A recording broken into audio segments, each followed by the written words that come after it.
If you imagine the circumstances in which he lives, he's living in the occupied Gaza Strip, he's living under a blockade, he's living for the last 17 years with his elderly wife, with no children, living with all the humanitarian challenges that sadly the people of the Gaza Strip have to face. And yet he's a man at peace with his Lord and at peace with his Khalifa. He was the father figure of the community and everybody looked to him with a great deal of respect.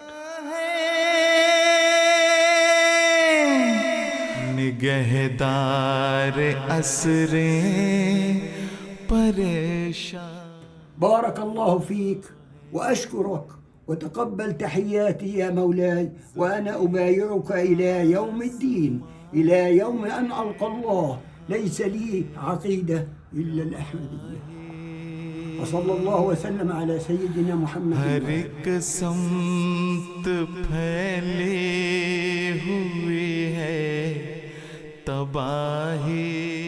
Sheikh Ahmed Hussain Abu Sardana is the first Ahmadi to have been martyred in Gaza during this war, killed by an Israeli airstrike. پہلا جنازہ مکرم شیخ احمد حسین ابو سردانہ صاحب مشرف عہدہ صاحب نے ان کے بارے میں لکھا ہے کہ گزشتہ دنوں غزہ میں اسرائیلی بمباری میں ہمارے بزرگ احمدی شیخ احمد حسین ابو سردانہ صاحب شہید ہوئے. انا للہ و انا الیہ راجعون. مرحوم موجودہ جنگ میں غزہ میں شہید ہونے والے پہلے احمدی ہیں. In 1970, he was introduced to the Jamaat on a trip to Kababir with some friends. It happened to be the day of Eid.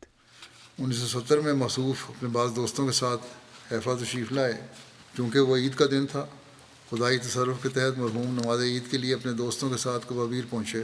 مولانا بشیر الدین عبید اللہ صاحب مرحوم ولغ سلسلہ نے خطبہ عید کے دوران ظہور امام مہدی کا ذکر فرمایا، جس سے مرحوم شیخ ابو سردانہ صاحب کی دلچسپی بڑھ گئی.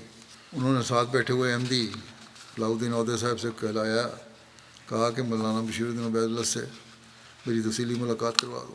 Abu Sardana Sahib's father had told him that if he ever learned of the Imam Mahdi, he should pledge allegiance, and so he accepted Ahmadiyyat that very day.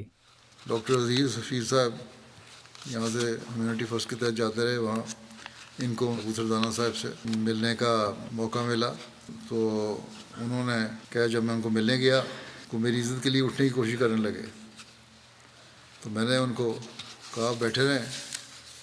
بڑے جذبات میں آ گئے اور اپنی چھڑی سے ذرا سا ہلکا سا ٹچ کر کے ان کو کہنے لگے کہ تم خلیفۃ المسیح کے نمائندے ہو، میرے سامنے کھڑے ہو، میں کیسے بیٹھ سکتا ہوں. بڑا عزت اور احترام تھا خلافت کا. I only met him for a day. It was a full day was the time that I spent with him.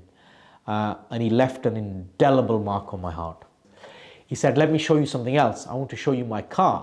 So obviously I'm hugely humbled by this gentleman, but I'm thinking, why does he want to show me his car? So we walked down the stairs into the garage, and there was a small little Hyundai, and I recognized instantly why he wanted to show it to me. Alaysa Allahu bikafin abdahu is a Quranic verse revealed to the promised Messiah alayhi salam, which gave him comfort at the time of his father's passing. There he showed me the revelation of the promised Messiah alayhi salam, which says, Alaysa Allahu bikafin abdahu, is not God sufficient for his servant? And he very proudly was showing this, and he was explaining that revelation is of such power that not only did it give power and strength to the promised Messiah ﷺ, it continues to give strength to his people and his followers, and I myself have benefited from those prayers, as he describes how God himself has been so merciful to him in his time. Having studied at Al-Azhar University, he was renowned as sage and scholar. مرحوم اپنے علاقے میں ایک معزز عالم کے طور پر ہر دل عزیز تھے. قرآن مجید سے غیر معمولی لگاؤ تھا. ہر ہفتے میں ایک بار قرآن کریم کی مکمل تلاوت کیا کرتے تھے. Despite being well known for his faith and knowledge, as soon as he accepted Ahmadiyyat, he was flooded with abuse and declarations of kufr. He was granted a very honorable status in terms of his knowledge as a scholar. And he showed me a document in which a handwritten document signed by varying authorities testifying to his status as a great scholar. But yet he's not showing me this out of any arrogance. He's showing me this paper and he's asking me, do I understand? Yeah. And then at the same time he's showing me another almost identical paper that then describes him as an infidel, describes him as an enemy of the faith, describes him as a person that will lead other people astray. هو هنا بيتكلم إنه عقد اجتماع. They became a society about him to tell the community that he is kafir. What he is before and after. Before Al-Ahmadiyyat, he is the best man in the best place. And after he, for Al-Ahmadiyyat, is kafir, as you see. And he shows me these papers and he says, this is what accepting the Messiah of God Almighty has done. Nothing has changed in between these two times. Nothing has changed. I'm the same person. I was the same person. The only thing that's changed is I recognized the Messiah of the age and I gave full allegiance to that Messiah.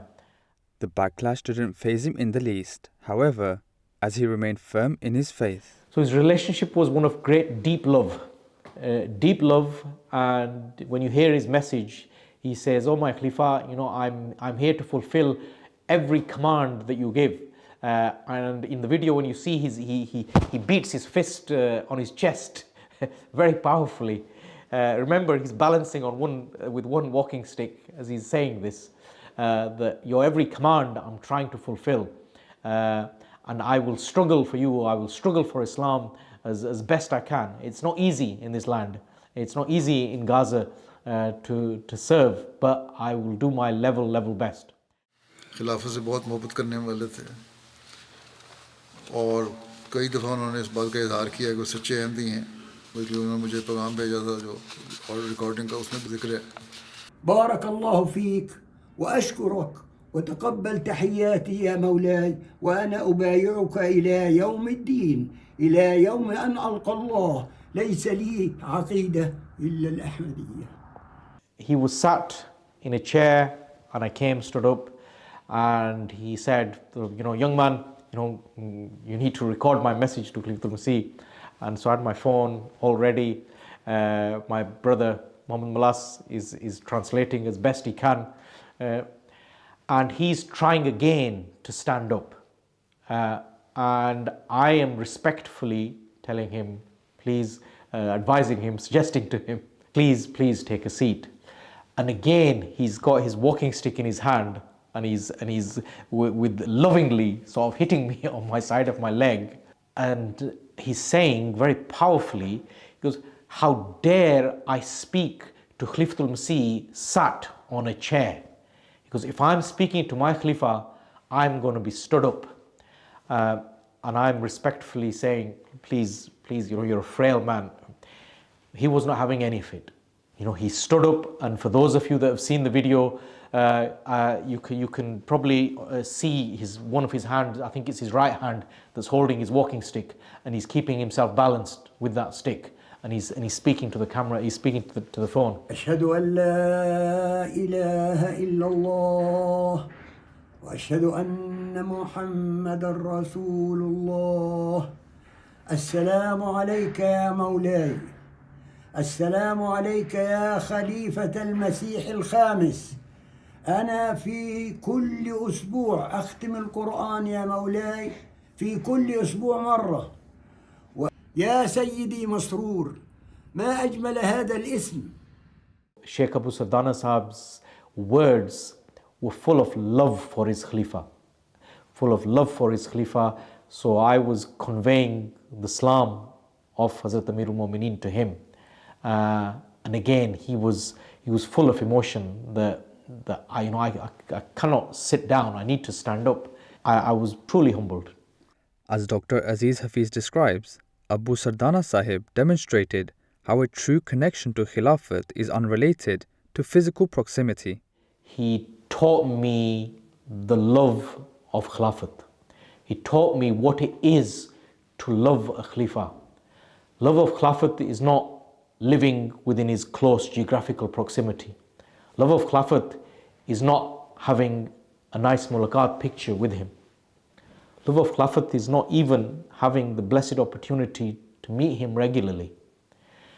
That love is when you're thousands and thousands of miles away, when you have no opportunity to meet him, when you speak a different language to him, yet you are at one with him, you are at one with his message, you are at one with God Almighty, and you are able to link with him in such a way that, speak for myself, and I'm sure many others, that we are unable to do.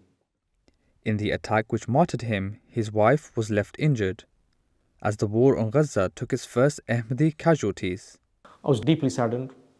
Obviously, the first thing that comes to mind is Inna lillahi wa inna ilayhi raji'un, that, from him we come and to him we return. And it was a shock. Obviously, more than 20,000 people have sadly been murdered, been killed in Gaza. Men, women, children, and many elderly have also been killed in this horrific bombardment. I was shocked that there was him and his wife, living in their small little house, by themselves. What harm do they do to anybody? There was nobody else living with them. And yet, sadly, he succumbed to the bombardment. To embrace martyrdom in such a way, for us it's very painful, but for him, I'm sure he'll be smiling somewhere, and God will be pleased with him, especially with the life that he lived. The bombardment continues to rain down upon Gaza with no respite for innocent Palestinians. Sheikh Ahmad Hussain Abu Sardana was fearless in his life, and fearless as he succumbed to the indiscriminate and unjust attacks upon his homeland. He joins the thousands of others martyred in this war on Gaza. Allah Ta'ala इनके दर्जात बुलंद फरमाए और इनकी अहलिया को भी शिफा दे. अल्लाह ताला इनकी दुआएं फ़लस्तीनियों के लिए भी कबूल फरमाए और वहाँ अमन भी कायम फरमाए और उन लोगों को हज़रत मसीह मौद अलैहिस्सलाम को मानने की भी तौफीक अता फरमाए. दिखा दे शरीरों पे उनके शरारे गिरा दे. तू कुदरत का अपनी करिश्मा दिखा